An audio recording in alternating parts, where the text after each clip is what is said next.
Muy buenas tardes, mi gente, a nuestra primera temporada del podcast ecuatoriano Cuéntamelo Todo. Aquí le vamos a dar vida a la historia con mi amigo de muchos años, Ezio Garay Arellano.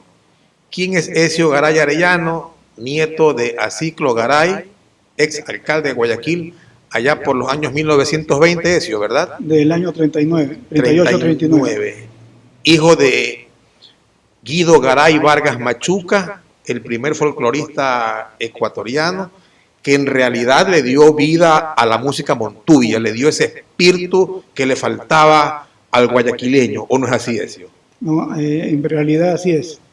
La gente se avergonzaba de ser montuyo. Gracias a la labor del cuadro folclórico que fundó mi padre, el montubio tiene ahora un espacio en la sociedad ecuatoriana. Ezio, nacido el 14 de julio de 1952, este año vas a cumplir 70 años. Sí.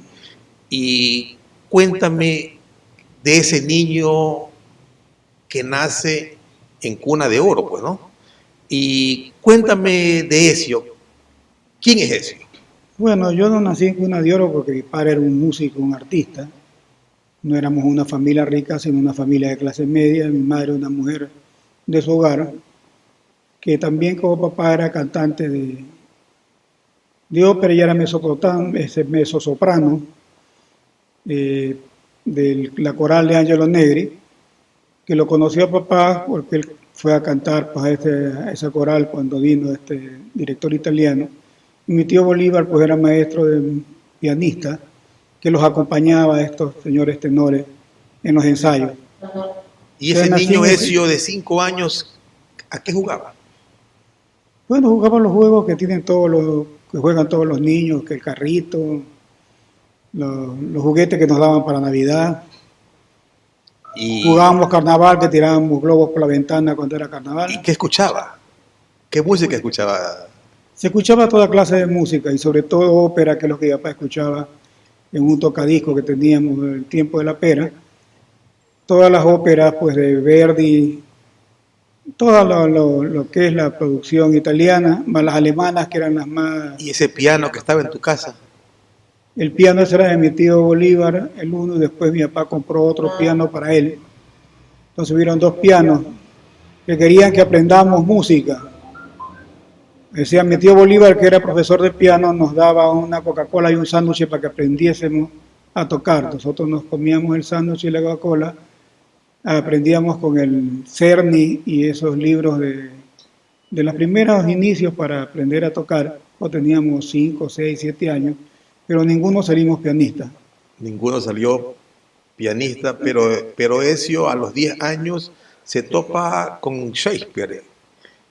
Claro, porque mi abuela pues se va de viaje a Madrid a vivir donde mi tío Mario, que estaba allá, y algunos libros de mi abuela vinieron a casa, entre ellos los libros de William Shakespeare, el tomo de las tragedias. Entonces comencé a leerlos yo, aunque no era lectura para niños, yo lo cogía que estaba en el librero de mi papá, porque cuando no estaban ellos, mi papá se iba a trabajar, mi mamá no estaba, pues nosotros cogíamos todo lo que queríamos, libros, objetos, y bueno, podíamos hasta jugar con ellos, ¿no? Es que eso es lo interesante, ¿no? Lo único que no hicimos fue recortarlo. No, eso estaba prohibido. Es que lo interesante es cuando tú tienes una infancia en que te dicen, ahí están los libros, pero no los toques porque se dañan, pues, ¿no? Claro. Pero tú a los 10 años, tú sabes que a los 10 años mi padre me llevaba a buscar antigüedades. Me gustaban los libros, compraba libros y coleccionaba monedas. Y cuando cayó en mis manos Shakespeare, 2, 3 páginas, no, eso no es para ti, pero cuando me cuentan que Ezio a los 10 años hablaba con Shakespeare, y no, caramba, estamos hablando de una persona de otro mundo. El libro era muy bonito, porque todavía existe, lo tiene mi hermana Glenda. Tiene dibujos, tenía grabados. Todas las tragedias estaban con grabadas. Entonces, Antonio y Cleopatra, Troilo y Cresida, Otelo, Macbeth, todas tienen sus imágenes. Entonces tenías no solamente la lectura del diálogo, que aprendí a leer el diálogo de teatro, que no es lo mismo que leer un libro con una narrativa común y corriente, sino que en la imaginación de la ventaja de cuando leemos, que nosotros nos imaginamos las imágenes, ayudaban muchísimo estos gráficos. Claro. Entonces entonces comencé a leerlo porque ya cuando me vieron que había cogido el libro me dijeron, bueno, si lo vas a leer, termina tragedia por tragedia y comienza otra. No es que vas a odiarlo, ni vas a garabatear en el libro, ni nada de eso. O sea, los cuidados para el libro y segundo, para que lo pueda entender. Claro que me dijeron, no es lectura para ti, porque son historias verdaderas, que fueron grandes tragedias. Y ahí nace también mi amor hacia la historia, porque todas las tragedias son de personajes históricos de la cultura greco-romana Claro. y medieval. Y luego ese Ezio es un extraordinario alumno en la escuela. ¿Qué escuela, perdón, Ezio? Bueno, yo estudié primero en el Instituto José Martí, ese desapareció, ya no existe hace muchos años. Estuve un año en el Instituto Pozo, de ahí en el Colegio Eisenhower, que estaba en la calle Esmeralda. Y ese niño de 12 años que no le gustaban las matemáticas, que se salía de clase, se hacía la pava, decimos aquí en el Ecuador, ¿no? Claro. Y se iba a la biblioteca. Bueno, es que de 11 a 12 del día, ¿a dónde iba a ir? Sabía que si en esa época los chicos iban a los billares o a los futbolines. Entonces yo sabía, estaba amenazado en casa, que si andaba metido en eso me iban a castigar. Entonces alguien me puede ver y me puede meter en un rollo. Entonces, conversando en casa, pues oí que existía la Biblioteca Rolando, la Biblioteca Municipal, y que la Biblioteca Rolando estaba en el Palacio Municipal, desde que mi abuelo fue presidente del consejo, o sea, alcalde, que le dio este señor Rolando, que le aceptó la biblioteca que él donó a Guayaquil, y le dio un espacio a la mitad del primer piso de la entrada por la calle 10 de agosto. Entonces dije, bueno, voy a conocer esa biblioteca. Entonces me escapaba y me iba de las 11 hasta las 12 que cerraba, porque cerraban a las 12 y volvíamos nosotros a clase a las 2, me iba a la casa y volví a la biblioteca de 3 a 6 de la tarde a los horarios en aquel entonces. Era el año... Hiciste best friend de todo este personal que trabajaba en la... Claro, ya era, y conocí al doctor Rolando, que era bastante mayor, que no le hacía ninguna gracia que vaya este joven a la biblioteca, porque decía que podía dañar los libros. Pero las señoras que eran Esperanza... Fueron tus cómplices. Karen de Moreira, Delia Tello, Olga Burbano de Segovia, Nieves Cañarte, que ya falleció, Esperanza también, Delia está viva. Había una que no me acuerdo, que era joven, que después salió. Entonces ellas me permitían que yo esté ahí y me retaban y me decían que debía estar en clase y que sí, que dice cuánto. O sea, el consejo que te da la persona adulta, porque eran mujeres casadas con su familia, pero yo detestaba matemáticas. Además me entró la curiosidad de ver la colección de hojas sueltas, o sea, los libros que tenían pues folletos, Claro. Porque había folletos de todo, porque la Biblioteca Rolando, además de ser la segunda biblioteca más completa de autores nacionales después del Aurelio Espinosa Poli de Quito, era muy rica en publicaciones extranjeras, y la tenía el doctor con su sistema que él inventó de bibliotecología, que no es el universal que conocemos, sino él creó su propio sistema. Los tenía separados por países. Entonces habían revistas francesas, españolas, de toda índole, de genealogía, de historia, de geografía, porque él tenía comunicación con todas las bibliotecas del mundo a través de intercambio. O sea, él mandaba publicaciones que él compraba de su bolsillo, que se editaban aquí en la ciudad o compraba del resto del país, y las enviaba a estas bibliotecas para ese intercambio entre bibliotecas. El acervo de Carlos A. Rolando tengo entendido que fue el mejor del país, ¿no? Y luego este niño se hace joven y este joven se enamora de la historia. Y tenemos a un Ezio Garay Arellano, historiador, genealogista, cronista, investigador. Y qué orgullo saber que eres el genealogista más serio que tenemos en el país, pues, porque me acordaba en mis inicios, mi querido Ezio, cuando alguna vez conseguí allá por el año 1998 el retrato de dos ancianos europeos, ecuatorianos, guayaquileños, hechos en Europa, pues, y un día viene un joven señor, 35 años, y me los compra. El día lunes, abro mi almacén, recibo la visita de un señor y me dice, Giovanni, me dice, ¿y a quién le vendiste este par de retratos? Yo le dije a fulano de tal, bueno, pues acabo de estar en la sala de él, en la cena que dio el día sábado, y me topo con la novedad de que han sido familia de él, pues, ¿no? Y ese emparentamiento que la gente ha buscado, porque si algo un genealogista siempre dice, sintámonos orgullosos de lo que somos, pues, ¿no?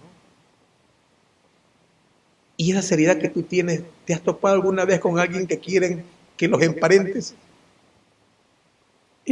No, y muy raro. La gente se busca su origen, sino que hay prejuicios en la investigación genealógica cuando la persona comienza a buscar sus ancestros.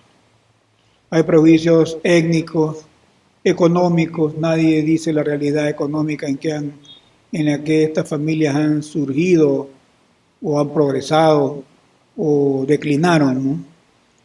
En los problemas étnicos tienen tabúes hacia los orígenes nativos y peor ser descendientes de africanos, pues, ¿no? Claro, imagínate. Cuando somos mestizos. Todos tenemos de Inga y de Mandinga, esa es mi abuela. Entonces, todo este tipo de prejuicios, otra cosa que también impide mucho a la gente en la investigación es el estado civil, de que muchas familias venimos de uniones libres y todo el mundo quiere ser descendiente legítimo, y eso es un tabú terrible en la que ahí se traba la cosa, pues, ¿no? En los años 70, 80 se usaba todavía hijo ilegítimo de. Y eso imagínate, pues.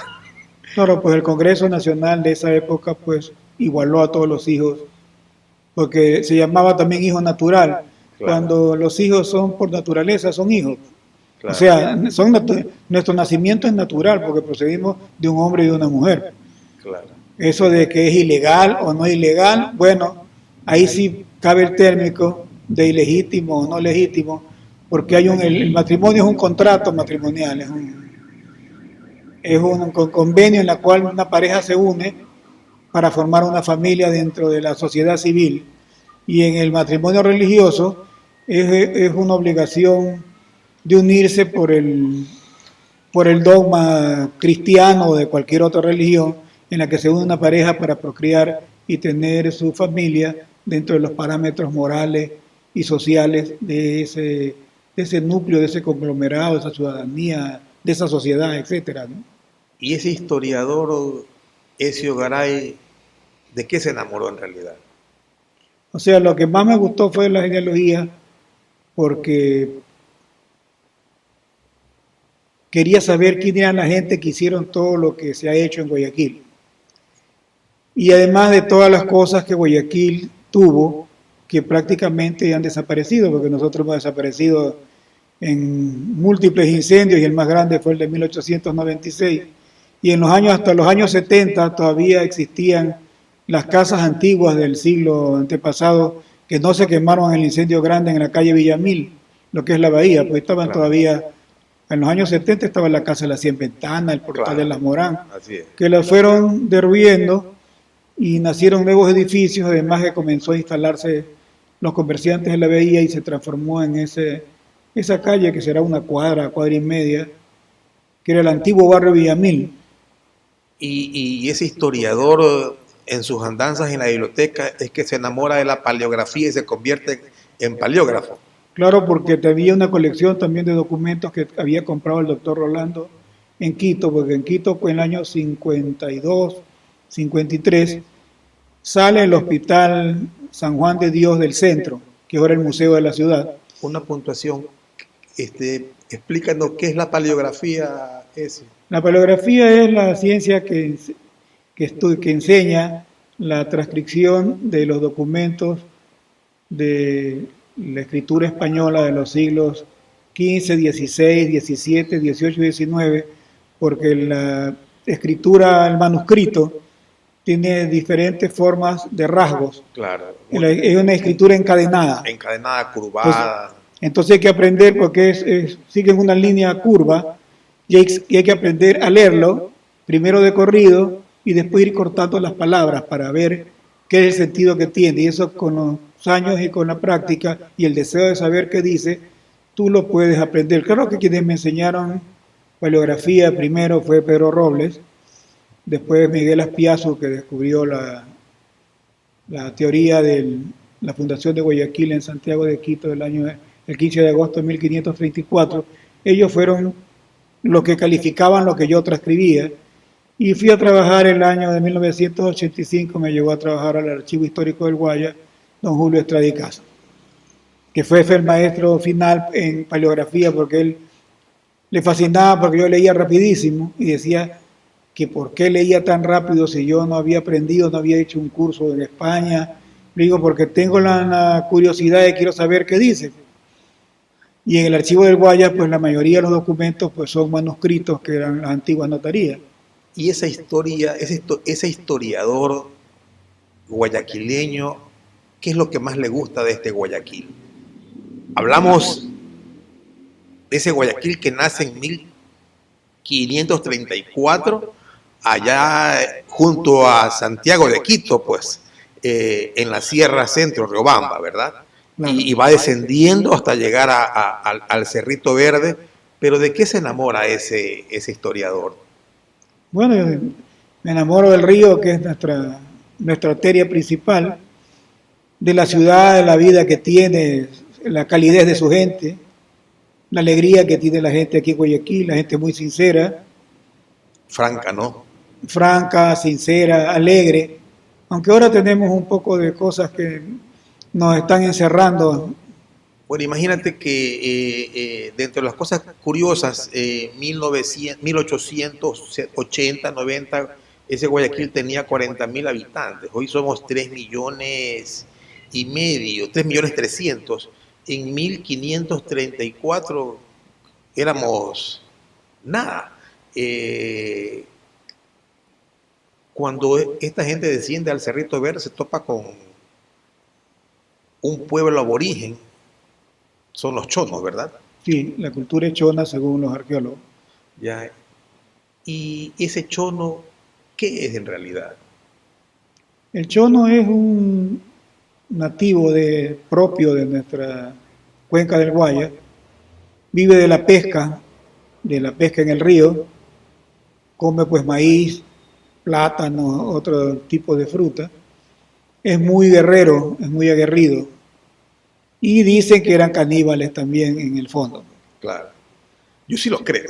Yo sí lo creo. Eso todo no está en duda. Ahí está la crónica de cuando los punaes, que no eran, son de origen, creo, huancavilca, pues vienen del norte de la península o de Manabí. Los puneños son otro grupo étnico, que estaba ahí a la cabeza del cacique Tomalá. Cuando el fray Valverde, este cura, pues vino a evangelizarlo, pues se lo comieron, porque eran caníbales. Entonces, ¿y de dónde sale la etnia huancavilca? Pues los conquistadores, como los cronistas de Indias, venía un escribano con ellos, que a duras penas los que vinieron pues no eran escribanos, no eran letrados. En aquel entonces pues el español letrado era el abogado y el cura, y claro, el médico, que eran los que estudiaban. Claro. Pero el resto de los conquistadores, la mayoría había aprendido a firmar para poder ejecutar sus documentos públicos, testamentos, compras de tierra, esas cosas, y a leer o medio leer para las oraciones cristianas y eso. Entonces no tenían un conocimiento como se tiene ahora la sociedad actual. Pues. Entonces el escribano era una persona que sabía escribir, pero no conocía ortografía, ni sabía de lingüística, ni de ciertas ciencias, sino que escribía como lo oía. Por eso muchas de las lenguas nativas se perdieron, porque lo escribieron como suena. Claro. El español es un idioma que se lo habla como se lo escribe y como lo pronunciamos. No es como el inglés, los otros que tienen una escritura distinta y un pronunciamiento distinto. El francés, todos ellos tienen una lingüística distinta al español. El español, como se lo escribe, eso es. Entonces, a lo que ellos oían, a lo que sonaba en su oído, ellos escribieron. Por ejemplo, le dicen Atahualpa a Atahualpa, cuando el nombre dice que originalmente es Atabalipa, según los expertos en lingüística. Claro. Porque no conocían el idioma de los incas, porque para nosotros es quichua con I y para los peruanos es quechua con E. Ahí hay una disgregación de lingüística por quienes cogen la educación para cristianizar a estos nativos, que se los llamaban paganos porque eran politeístas. Claro. Ellos, los curas, son los que se encargan de educarlos y los de enseñarles la lengua para poderlos introducir a la religión católica. Mi querido Ezio, ¿chonos o huancavilcas? En realidad somos chonos. Huancavilcas son los pueblos de lo que es la península y la parte sur de la actual provincia de Manabí. ¿Y estos chonos son de la cuenca del río Daule, vienen de... toda la costa, ¿verdad? Claro, están desde Santo Domingo. Se supone que de los Áchilas pueden ser de origen chono, posiblemente. Claro. Porque ellos, cuando vinieron los españoles, después, como no los pudieron someter y huían a cada rato y quemaron los asentamientos que tuvo Guayaquil, ellos decidieron salir huyendo de esta zona y se van una parte de esta población hacia lo que es Santo Domingo y van trepando la cordillera y pueden ir hasta el oriente posiblemente. Claro que una gran parte la diezmó las enfermedades que trajeron los españoles, como la viruela, sífilis, sarampión, todo este tipo de enfermedades que no tenían defensas estas tribus porque eran endógamas, casados entre ellos y no habían tenido contacto con otro grupo humano, y el español traía todas las enfermedades del Imperio Romano, que traían todos los... Tenían su propio dialecto, el hombre con taparrabos, la mujer desnuda. Claro, totalmente. Ellos usaban y se adornaban con plumas de acuerdo a sus ceremoniales religiosos, sus costumbres que tenía cada... Con su debido cacique. Claro, de acuerdo a cómo se identificaban cada uno de estos grupos. Vinieron pues los curas españoles, pues, y esto lo condenaban por la desnudez de esa mentalidad medieval que todavía tenía España, pues, que la desnudez era mala y había que taparse. Entonces, es todo un choque de dos culturas distintas, pues, de dos mundos. Ese choque de dos mundos que en realidad Carlos V se da cuenta de que tenía que emparentarse con estos caciques para luego le puedan rendir y pagar impuestos, pues. Claro, pues él hace, la corona crea este sistema que los llaman mis primos, igual como se llaman todos los reyes de Europa hasta la actualidad, porque se casan entre ellos, pues el rey, ahora que vemos que los hijos de la reina Isabel no se casan con los hijos por ejemplo, de los príncipes del Mónaco o de los reyes de Grecia que todavía existen o del rey de España.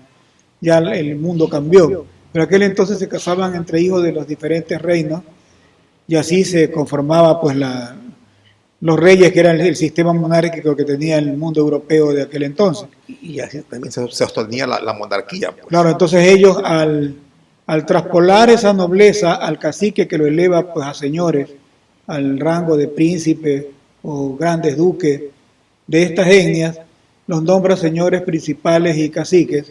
Entonces les reconoce a estas familias principales. Entonces el resto de los aborígenes le rinden pleitesía a este señor principal pero nativo. Entonces comienzan a pagar los diezmos y comienzan ellos a entrar dentro de la sociedad española. Primero a aprender la lengua española, que le pierden toda su lengua nativa. Segundo, se vuelven cristianos pagan el diezmo al rey, pues el quinto que se daba, y rinden vasallaje a su señor cacique. ¿Y cuáles son los apellidos de estos chonos, mi querido ese? El de los caciques principales eran Caiche, Chonana, el término que están emparentados entre ellos. O sea que Claro, Sofía Caiche vendría a ser una ella es princesa chono. una princesa de familia real nativa, sino que la familia Caiche se cambia después, en el siglo XIX, cambia, no les gusta el término Caiche y se ponen Carchi. Entonces la familia que lleva el apellido Carchi, que también es un nombre nativo del pueblo topónimo que vive en la que es actual provincia del Carchi, nuestra última provincia de la Sierra, cambiaron un topónimo por otro. Imagínate emparentarse con los Carchi y no con Carlos V, ¿no? Bueno, era lo mismo.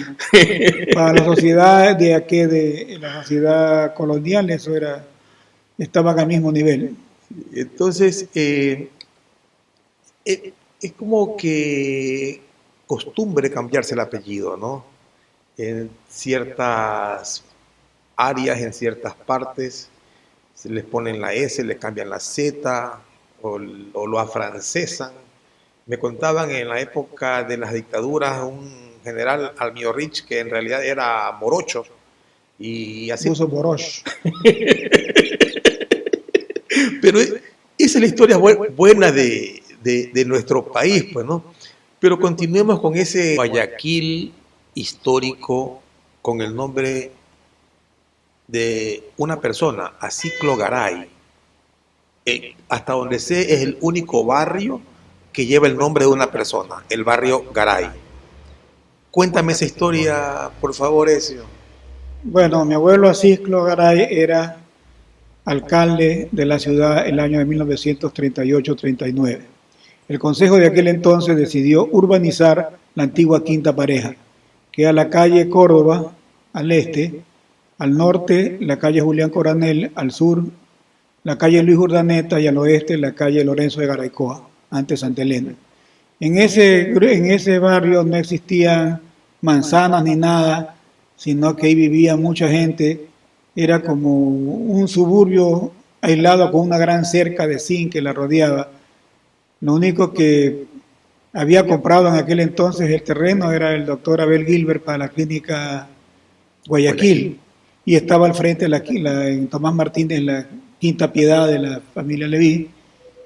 Y bueno, entonces se decidió urbanizar la ciudad, pero todas esas personas que vivían ahí, que eran de escasos recursos y de toda condición social, ¿a dónde iban? Entonces buscaron en el municipio el abuelo con sus ediles y encontraron que en el Estero Duarte, que es la actual calle Aciclo Garay, que lleva el nombre, que es un ramal del Estero Salado, al frente había una gran isla que se llama la Isla Duarte, que era una familia Duarte, es una familia muy antigua, del siglo XVII hasta el siglo XX que desaparece esa familia. Tienen que haber todavía descendientes, sino que ya no tienen la importancia que tuvieron en el periodo colonial y republicano. Entonces, en la Isla Duarte decidieron que vayan a poblar eso. Entonces, él de su bolsillo, porque era un importante comerciante, pues tenía la imprenta Sucre y su negocio principal era la funeraria de Acisclo Garay, que era una funeraria de lujo que enterraba a toda clase de personas, sobre todo a las personas de la élite, ¿no? Entonces construyeron un puente de madera sobre la calle Alcedo que cruzaba a la isla Duarte. De ahí se extendió la red de alcantarillado, la red de agua potable y la luz. Y se trazaron las manzanas cuadradas. Y se le permitió que vayan todo tipo de personas a tomar los terrenos para que vayan a vivir, los que eran de la Quinta Piedad y muchas otras personas que eran de los mercados central y de toda persona que quería tener. Entonces se llevó todos los camiones y el parque de carga públicas que tenía de obras públicas para trasladar las casas de cañas y de madera que habían en la antigua Quinta Pareja para llevarlas, y ellos allá escogieron los terrenos que quisieron y se urbanizaron, se pusieron en manzanas cuadradas como como es el debe barrio, ser, pues, ¿no? como debe ser, como una ciudad, y bajo la condición que después de unos 5 años de haber vivido, de estar ahí, ellos comenzaron a pagar impuestos. Desde el principio se le entregaron pues Escrituras. sus escrituras, de acuerdo a los que habían cercado cada uno. Se le entregó una manzana para que se cree la iglesia que va a ser Jesús Obrero. Y la quinta pareja pues se tumba, queda ese solar vacío. Esas manzanas pues se hacen las aceras, los bordillos y las calles. Y la familia Rosales, pues los herederos de la señora Josefina Pareja y Avilés de Rosales, pues venden todas esas propiedades a los actuales propietarios, o todo el cambio que ha tenido desde el año 38 acá, que son más de 80 años. Pues, ¿no? Entonces, así es como nace el barrio. Entonces los moradores le pusieron en homenaje a él a Cisclo Garay, en recuerdo por lo que él les dio para que ellos puedan tener, y ahí comienza la ciudad a crecer hacia el oeste. Ya después las invasiones posteriores fueron yéndose más allá de lo que es la isla Duarte. Es que don Aciclo hizo un trabajo social y después ya vinieron a hacer un trabajo popular, pues, ¿no? Lo que se conoce ahora como la mala política. Pero este espacio es para darle vida a la historia, no para hablar de política. Y lo más que llama la atención, pues mi abuelo es alcalde durante la dictadura del general Enríquez Gallo, que a pesar de ser una dictadura militar fue una muy buena administración para nuestro país. Gracias a Enríquez Gallo tenemos el Código del Trabajo. Claro. Y hasta mi abuelo Aciclo, pues los alcaldes no cobraban ningún sueldo. Desde ese momento, después de la dictadura, pues comenzaron ellos a tener, que es lógico que tengan un sueldo. Como él tenía su negocio, era un hombre que tenía una mediana fortuna que había hecho con sus 2 negocios, pero tenía un sentido de humanidad porque él había trabajado también en la Junta de Beneficencia primero, administrando cuando era presidente de la Junta don Eduardo Arosemena Merino, el primer presidente de la Junta, administrando el cementerio y la funeraria de la Junta de Beneficencia, entonces aprendió el negocio. Entonces él, en su administración, crearon, además de lo que se hizo el barrio, existían las subsistencias, que eran unas tiendas del municipio que se vendían todo lo que era abarrotes a precio de costo. Habían las boticas populares en las que se vendían las medicinas a un precio igual de costo, y tenían los comedores populares, se crearon los comedores para los obreros, y el desayuno que se les daba a los estudiantes, que se da ahora, comenzó en esa administración, que en aquel entonces el concejal de Educación era el doctor Antonio Parra Velasco. Un alcalde con mucha responsabilidad social, y de ahí viene esa vena tuya y de tu padre, que en realidad el legado de ustedes a nuestra ciudad es inconmensurable. Siempre miro con mucho aprecio ese monumento que tiene tu padre aquí en lo que era el redondel de la Avenida de las Américas, pues ahora entre los pasos elevados, pues, ¿no? Donde lo que es actualmente la parte posterior de lo que fue en su debido tiempo el Club de Leones del Norte, vendría a ser ese Club de Leones, ¿no? O creo que era el principal. El principal, ¿no? Entonces, esa responsabilidad social, sinceramente, que me motiva yo al leer y ver muchos videos tuyos, tanto tiempo conversando contigo. Y ahora, Ezio, este Guayaquil que pronto, que algún día mirará las playas, a playas, porque hacia allá vamos, pues, ¿no? Porque San Borondón se termina pronto, pues habrán ahí 500 terrenos, quizás 600. Luego, Guayaquil nunca creció hacia arriba de manera vertical. Ya empezamos a poblar lo que es la vía a la costa y lo que es Daule. Este Guayaquil, ¿tú cómo miras en un futuro esas costumbres guayaquileñas? Bueno, las costumbres guayaquileñas nuestras pues se se fusionarán con las modas que vengan pues de la migración del resto de los guayaquileños que llegan, que pasan a ser guayaquileños del resto del país, del exterior, de los mismos lugares que se vayan. Por ejemplo, Pascuales ya dejó de ser el sitio que iba en mi juventud, que uno iba a comer fritada y a bailar los domingos. Sí, ¿no? Me ha hecho acuerdo esas escapadas que tenía mi padre a Pascuales. Y del colegio no se escapaba a Pascuales a comer fritadas, iba en el bus del colectivo de la 14, me acuerdo que el que llevaba hasta cerca de Pascuales había que caminar. Era un paseo, ¿no? Claro, un paseo. Ahora estamos a 15 minutos. A 15 minutos está dentro de la ciudad y las nuevas ciudadelas de la zona esa que son pues que están pegadas ya a lo que es la avenida Narcisa de Jesús. Todo eso de ahí ya es parte, eso es parte de Pascuales, pues, ya claro, es parte de la ciudad. Claro. Así nos iremos pegando. A Chongón también está pegado. Antes era un viaje larguísimo que había que ir a Chongón, dice que era buena suerte ir a subirse en el monumento que estaba antes más bajo, a besarle el poto al mono que hay en Chongón. Allá. Entonces, esa era la mejor suerte que podíamos tener, ir a besarle. Es una costumbre, los chongones, que eran otra etnia, otra cultura que hubo ahí, ellos cuando llegaron los dominicos, que pusieron su iglesia, su parroquia, comenzaron a pelear porque le pusieron justo la iglesia al pie donde ellos tenían es un tótem en forma de, claro, sí, de un mono pero ellos nunca movieron el mono, no se movió nunca porque era pesadísimo. Entonces los dominicos le pusieron el nombre de patrono a Chongón de esa población, se llamaba San Jerónimo de Chongón. San Jerónimo es el santo que ayuda, que saca a los muertos cuando nos morimos, que nos lleva al purgatorio. Y ese Guayaquil que tenía ese mono en Chongón, que todavía come humitas, encebollado, hallacas. Claro, es ahora es un sitio turístico que va la gente, pues además que también ahí está el Piaje, creo, para ir hacia a la hoy provincia de Santa Elena. Pues. Pero ¿cómo ves el Guayaquil del siglo XXI, Ezio?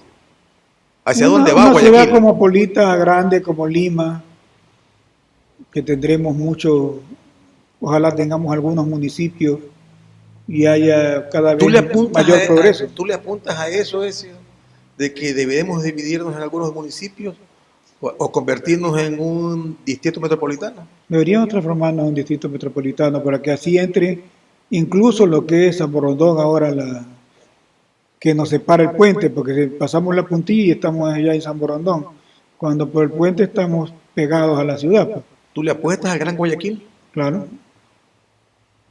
Ese Gran Guayaquil que se una con Posorja.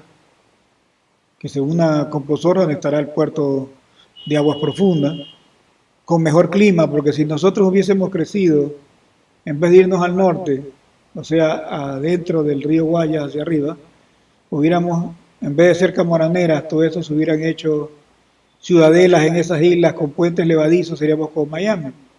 Hubiéramos que haber salido al mar a buscar mejor clima. Claro. Mira tú. Solo que hubiéramos contaminado pues el Golfo, hubiéramos acabado con la pesca, pero bueno. Total, el puerto pues con Posorja pues ya saldría de donde está, pues se harán ciudadelas o alguna cosa, y el puerto quedará allá afuera en Posorja. Todas esas tierras de Chongón hacia playas, todo ese Guayaquil que va a mirar al mar después de, calculo yo, unos 20 años, ya tiene dueño. Por ahí el otro día en una conversación me dijeron, el nuevo rico de Guayaquil, dice, hoy es el dueño de esas tierras que valen 3.000 millones de dólares el día de hoy. Ah, caramba. Pero me gusta a mí esa migración que ha llegado los venezolanos, por no decir las venezolanas, vaya a escuchar mi esposa, ¿no? Esa migración. O sea, nos hemos enriquecido, porque Guayaquil es una ciudad cosmopolita, y a mí me encanta esa parte de Guayaquil. Bueno, soy malo para cantar, pero esa ciudad cosmopolita que siempre le hemos dado cabida O sea, Guayaquil nunca va a perder su esencia de ser cosmopolita y tener esa vida activa de puerto. Nosotros somos igual que Nueva York, que Hamburgo, la misma Lima, todas estas grandes ciudades que están al mar, el mismo Londres, en la que va gente de todo el mundo, pues. Y después de esta guerra que tenemos ahorita entre Rusia, vendrán los ucranianos, ojalá vengan por acá para que nos traigan sus costumbres y su cultura y su ciencia, porque son industriales, son gente con conocimiento. Y lo bueno de nuestra tierra es lo siguiente, pues, ¿no? Que tú llegas a Guayaquil, el migrante llega a Guayaquil y en 3 semanas ya está comiendo encebollado, ya habla sabroso, ya ese man es pila en un mes, y en un año pues ya se ha conseguido lo que más le gusta. Y ese migrante en realidad que aporta mucho, se adapta rápido. Claro, porque nosotros somos muy hospitalarios y somos amigueros y nos gusta ayudar y servirnos. Y si vemos a estas personas que vienen en las condiciones que vienen, le abrimos las puertas de nuestra casa, somos muy gentiles en eso. Siempre lo ha sido el guayaquileño de esta forma para todos. Por eso es el progreso y el motor que tiene la ciudad, pues que tiene un dinamismo económico, comercial, de toda índole. Aquí se vende todo. Sí. Y mira algo, pues, los chonos son comerciantes, pues. Eran comerciantes. Y tú, el guayaquileño no se muere de hambre, sale a vender coge una Coca-Cola de 3 litros con un vaso, 10 centavos y trabaja sus días. O sea, el guayaquileño es un industrioso, un emprendedor. Según los antropólogos dicen que los chonos, a través de lo que es hoy la vía Molleturo que va a Cuenca, correcto, por el puerto de Bola, que es Puerto Inca más o menos, porque no es Naranjal está al lado. Por ahí venían estos chonos y le vendían pescados salados para que le lleven al gran emperador de los incas. Eso es lo que venían a ver los quichos, nunca los quisieron conquistar porque lo que buscaban los incas, que eran expansionistas, eran tierras donde ellos podían construir sus templos al sol. Y aquí, primero donde sacaban la piedra, se les hundían en los pantanos que deja la cuenca del Guaya. Claro.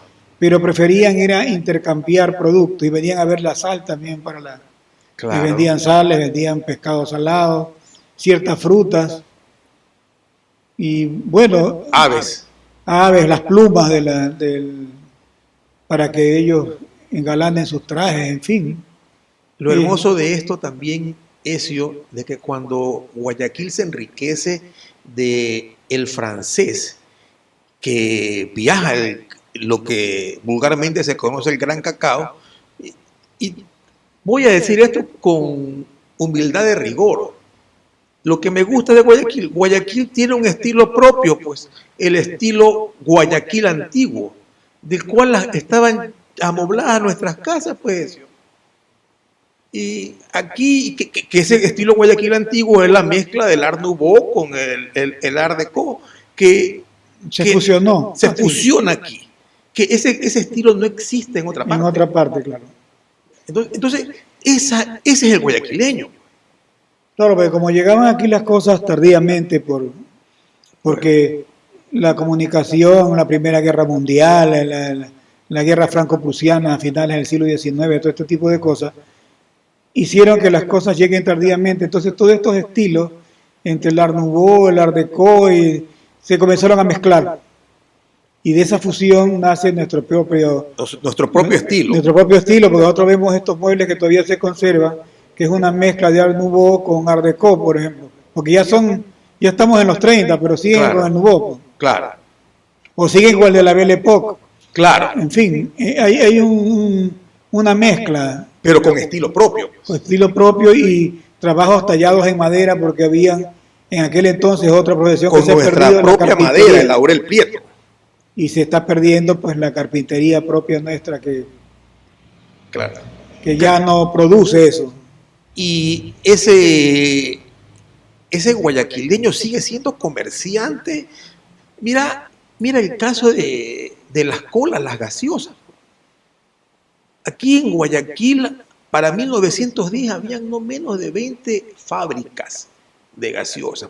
Por supuesto, pues no es que eran las megafábricas, pues Guayaquil tenía a duras penas 180.000, 200.000 Personas, habitantes. claro.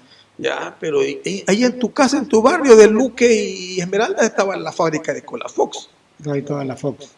de los sorianos, pues, ¿no? Creo que era de los sorianos. Ya, y los chinos hicieron, un grupo de chinos en 1910 tuvieron una fábrica de cola. Entonces, Guayaquil se enriquece de todo, aquí no se pierde nada. Claro, pues es que cuando llegaron estos migrantes, tanto europeos como asiáticos del resto de América, encontraron que en nuestra ciudad estaba todo por hacerse. Entonces Sí, nacen las fábricas de chocolate, de fideos, de, de bombones, de caramelos, las eso, gaseosas.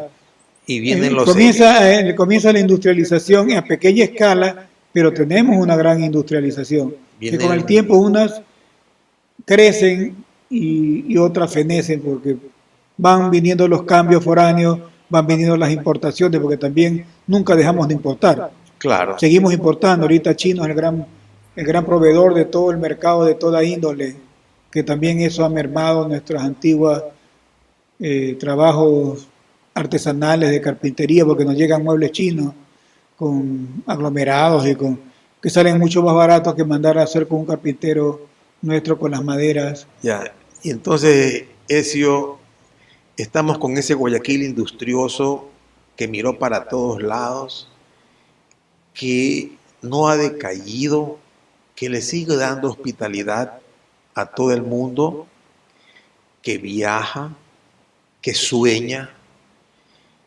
Y tú, Ezio, le hago la pregunta, no a mi amigo, al historiador, ¿cómo te ves tú dentro de Guayaquil en los próximos años? ¿Qué quieres hacer de Guayaquil? ¿A dónde quieres llevar todos tus aportes que has hecho, tu legado? Bueno, que lo conserven los archivos y las bibliotecas y que se difunda entre la población guayaquileña para que conozcan lo que he hecho. A través de las obras que publicó el municipio, la transcripción de las actas del cabildo, pues he dejado algo para que a futuro le sirvan a los... ¿Cuántos libros tienes? O sea, llegaré pues a unos 15 máximo. Nada más. No, no es mucho. No es mucho. No, sencillamente, sinceramente no es mucho, Pero muchísimos pero artículos de genealogía en las revistas de genealogía son 100 y pico, 200, yo qué sé. no es mucho, pero te digo una cosa, Ezio, pues, o sea, una cosa es escribir de, pero tú has escrito para, son dos cosas completamente diferentes. Y las investigaciones las has hecho tú, pues, porque nunca ha habido, pues, un municipio, un gobierno, pues, que te ponga a, que es lo más natural, pues, ¿no? O sea, investiga y publica. Sí, pues son cosas que fui haciendo que por curiosidad y al pertenecer a la sociedad de estos amigos de la genealogía, al estar en el archivo del Guayas, con el municipio, pues con Melvin, actualizamos el libro de Robles que se transformó en 4 tomos. Estas conexiones lograron que logre todas estas publicaciones, pero no es que era como un proyecto cultural, histórico, obligatorio de la ciudad, como tienen otras ciudades pues, del mundo, no el resto del país, porque creo que en el país es lo mismo casi. Porque tenemos que conocer la historia para no olvidarnos de la misma, pues, ¿no? Y Y para no, y no repetir los errores. no repetir los errores sobre todo, o sea, saber la historia de verdad como es y no fomentar mitos, porque también dentro de esto también hay mucho mito y muchas cosas que se omiten por represalias políticas, porque hay que decir la verdad, pues la verdad siempre sale a la luz. Y mi querido Ezio, cuando alguien de los que nos está escuchando pues desee saber la historia de su familia, de sus parientes, pues no duden en buscarlo a Ezio, que Ezio les dirá la plena, pues no.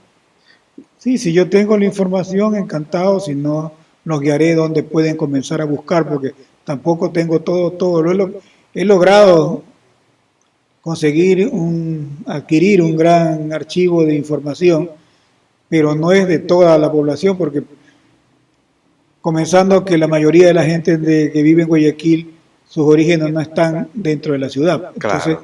tenemos que comenzar a buscar fuera de la ciudad. La mayoría y en su gran parte está en el Perú, pues. En el norte del Perú, en las provincias, en las otras provincias de la costa, en las de la sierra, los de origen colombiano. Porque la relación del guayaquileño con Lima, con el Perú, era más cercana que con la sierra, pues, pero ojo, por las distancias, pues. Por la distancia, por la comunicación, o sea, era más fácil ir por mar hacia el Perú, Hacia el puerto de Callao.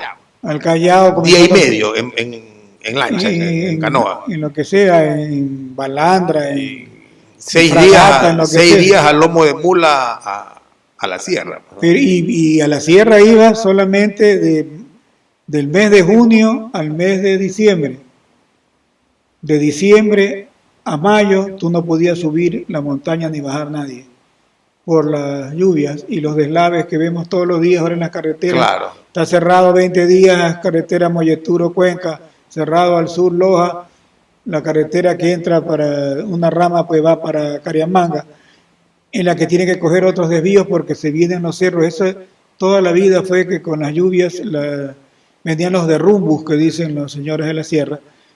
En todo lo que es la sierra, el viejo camino carciano que se sube de Montalvo para Guaranda, que es la manera más rápida de llegar a Quito, era imposible. Eso describe cómo era el viaje de la sierra el padre Mario Cicala, que es un jesuita que estuvo aquí el año de 1735 y lo publicó en Viterbo, en Italia, el año de 1777. Ahí describe él cómo era el viaje, cómo él regresa de Quito, en uno de esos derrumbes se vino con la mula en que iba sentado él y él todo embarrado de lodo y lleno de...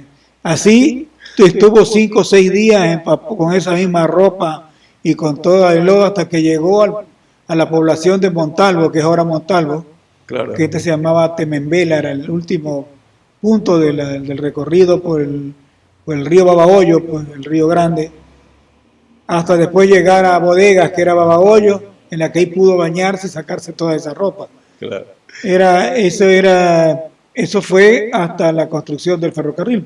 Y para terminar, Ezio, un mensaje para el guayaquileño, para el ecuatoriano, para la gente del mundo que nos escucha, pues esto de aquí, ya no sé, lo interesante de un podcast es que no se queda pues en 4 paredes, pues ni en el norte, ni en el...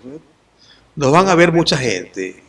Dales un mensaje a esa gente, Ezio. Bueno, pero esa gente que nos va a ver, pues que se preocupen más por lo nuestro, que le coja más amor, porque nosotros al conocer nuestra historia, al saber muchas cosas, al desmitificar los tabúes y todo que nos lleva todo este conocimiento, al adquirir conocimiento, nosotros vamos a amar más a nuestra ciudad, a nuestra tierra, a nuestras costumbres, a nuestro color, a nuestra forma de ser, a nuestro color de piel, a lo que venimos de origen. Entonces, al saber qué somos, sabremos a dónde vamos. Entonces, al tener tú un amor hacia lo que eres, tú vas a ser un mejor ciudadano, un mejor guayaquileño, y nuestra ciudad será cada día mejor. Es nuestro primer podcast, la primera temporada. Aquí le vamos a dar vida a la historia. Este programa se llama Cuéntamelo Todo. Nuestro primer invitado, Ezio Garay Arellano, un coleccionista apasionado por el arte y las antigüedades. Mi nombre, para los que no me conocen, Giovanni Reyes Basurto. Para los que me conocen y me siguen en las redes, en TikTok, en Facebook, pues les agradezco infinitamente todos sus likes, todos sus consejos, todas sus preguntas. Pero sobre todo les voy a decir algo. Yo no soy un historiador, no soy un profesional, no soy ingeniero, no soy médico, no soy licenciado. Soy un bachiller, un autodidacta, que simple y sencillamente me gustó el arte, las antigüedades, me enamoré de esto y me puse a leer desde temprana edad. Y cualquier equivocación pido disculpas de antemano. Mi segundo invitado lo grabaré en unos 4 o 5 días y estará disponible esto próximamente. Y sinceramente un abrazo, muchas gracias Ezio, de Gracias verdad. por la invitación. No, Ezio, un lujo de invitado eres. Y creo que hay más porque sinceramente no hemos conversado nada. Y hay mucho más todavía. Gracias.